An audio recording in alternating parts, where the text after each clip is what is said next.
നല്ലതല്ലേ? ഈ ചോദ്യങ്ങളെല്ലാം നിങ്ങൾ കേട്ടല്ലോ. ഇതേപോലെയാണ് എനിക്ക് ഏറ്റവും കൂടുതൽ DMs വരുന്നത്. എനിക്ക് ഏറ്റവും കൂടുതൽ വരുന്ന മെസ്സേജ് ബിഗിനേഴ്സ് തന്നെയാണ്.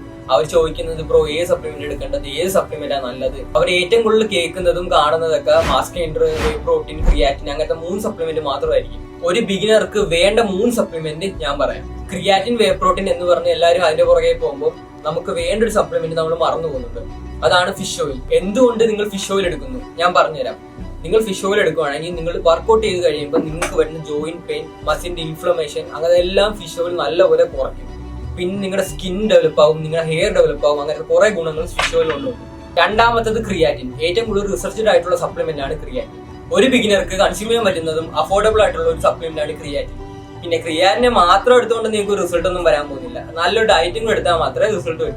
മൂന്നാമതായിട്ട് പറയുന്നത് പ്രോട്ടീനെ പറ്റിയാണ്. എന്റെ ഒപ്പീനിയൻ വെച്ച് പറയുകയാണെങ്കിൽ നിങ്ങൾ എഗ്സിന്ന്, ചിക്കനിന്ന്, മിൽക്ക് അങ്ങനത്തെ പ്രോട്ടീൻ ഐറ്റത്തിൽ നിങ്ങൾ വീട്ടിൽ കിട്ടുന്ന ഫുഡിൽ നിങ്ങൾ തന്നെ പ്രോട്ടീൻ എടുക്കാൻ ശ്രമിക്കുക. അങ്ങനെ പ്രോട്ടീൻ ഇൻടേക്ക് നിങ്ങൾക്ക് എടുക്കാൻ പറ്റിയാലേ മാത്രം നിങ്ങൾ വേ പ്രോട്ടീൻ യൂസ് ചെയ്യുക. ഞാൻ പറഞ്ഞതെല്ലാം നിങ്ങൾക്ക് മനസ്സിലായി കാണുമെന്ന് ഞാൻ വിചാരിക്കുന്നു. അപ്പം ഇതേപോലത്തെ ഇൻഫോർമേറ്റീവ് കണ്ടന്റ്സിന് ജസ്റ്റ് എന്റെ അക്കൗണ്ടിൽ നിന്ന് ഫോളോ ചെയ്ത് വെച്ച്. അപ്പം